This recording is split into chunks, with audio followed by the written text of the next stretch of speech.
Yo mga kasikop, magandang gabi ulit. At ito na naman tayo, welcome to our vlog. So ngayon, wala muna tayong habulan mga kasikop no, kasi may dumating sa atin from Geely. At ito na nga, nakikita nyo sa gilid, i-unbox natin yan. Ito yung mga pinadala ng Geely sa atin. At I'm so excited na ipakita din sa inyo. So simulan na natin, buksan na natin.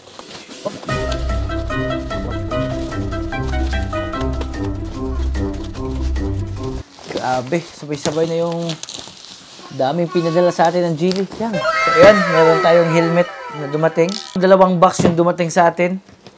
Ito ata isa is yung helmet. Tapos, meron pang isa na dumating. So, set aside muna natin to. Unahin natin buksan yung helmet. At ayun na nga. Ayun, may spoiler dito mga sikop. Uy, maganda yung extra visor mga sikop. Oh. Dito tayo sa pinaka-main. Yung laman niya na helmet. Kasi excited rin ako. Alright mga sikop. Sulit. Ito yung Geely 883 Falcon. Bagong helmet ng Geely Helmets, no? Mayroon tayong extra visor. Yan yung papalit natin dyan para napakasulit tingnan. Mayroon tayong nakalagay dito na spoiler. Ayan, mga sikop. Napakaganda.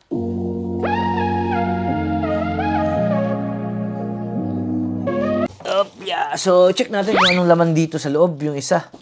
May mga pinadala din kasi sa atin. Excited. Yun. Ito yung mga Geely long sleeve. Yung long sleeve naman yung binigay sa atin.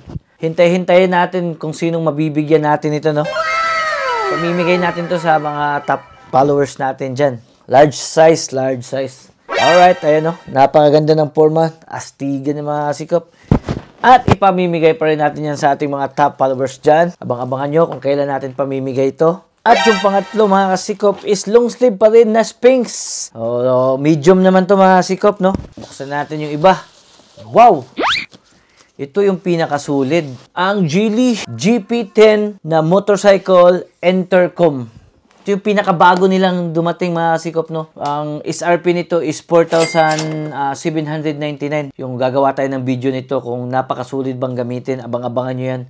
So, pakita muna natin yung box nito. Ito yung pinakabagong intercom ng Geely Helmets. So, abang-abangan nyo yan. Yun! Alright, meron din tayong natanggap na sulit naman. Nabi naman tong Geely. Napakaalagang-alaga si motosikop, no? Alam nyo, napakalaking tulong nito tuwing nag-ride tayo. Pero napakaganda, men. Gandang gamitin to. Baka gamitin ko to tuwing magra-rides.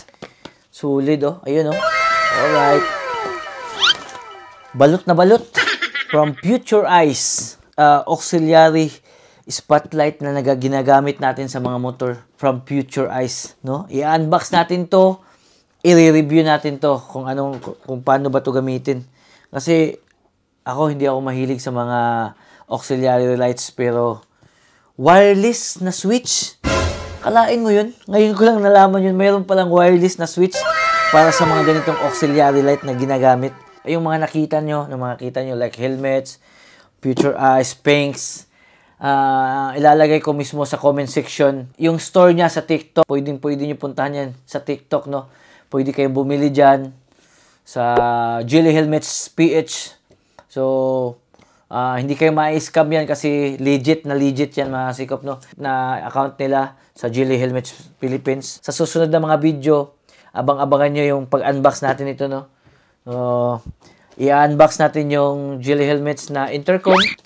At syempre, i-unbox natin itong Future Eye na F150 spotlight. Ang maganda dito, wireless switch. Maraming salamat sa suporta. Salamat sa Geely, sa Sphinx, sa Future Eye, sa mga sumusuporta sa atin at mga nag-sponsor sa atin, no?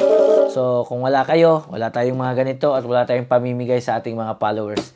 Maraming salamat po ulit sa inyo, ma'am, sir. At kay Boss M, thank you. Ma'am Maria, kay Boss Renz. Maraming salamat sa inyo lahat. At abang-abangan nyo yung mga unboxing natin. Abang-abangan nyo rin yung mga ipamimigay natin, no? Maraming salamat ulit sa mga suporta. Abang-abangan nyo yung mga video natin. Pakishare na rin din sa mga video upang mapanood nyo o makabili kayo ng mga ganitong mga accessories, mga kasikop, no? God bless and motosikop. Thank you.